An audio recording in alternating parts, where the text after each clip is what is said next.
اللہم صلی علی سیدنا و مولانا محمد معدن الجود والکرم وعلی آلہ وصحبہ وبارک وسلم۔ عزیز دوستو، قرآن مجید نے نبی پاک علیہ السلام کے اخلاق عالیہ کی تعریف کی اور ارشاد فرمایا کہ وَإِنَّكَ لَعَلَىٰ خُلُقٍ عَظِيمٍ۔ اے محبوب علیہ السلام، ہم نے آپ کو خلق عظیم کا مالک بنایا۔ نبی پاک صلی اللہ علیہ وسلم نے جو اخلاق ہمیں عطا فرمائے ہیں نا، وہ کوئی عام سادے سے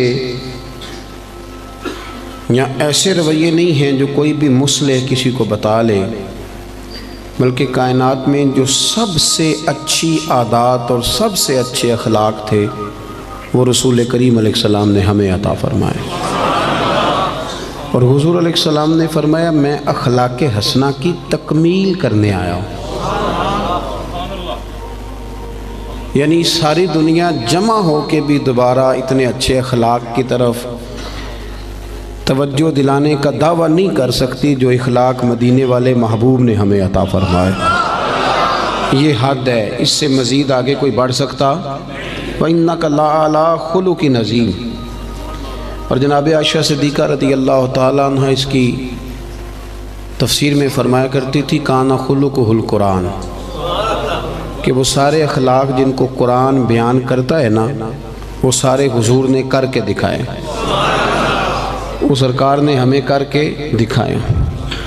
ہمارے ہاں لوگ یہ سمجھتے ہیں کہ صرف میٹھا بولنے کا نام اخلاق ہے،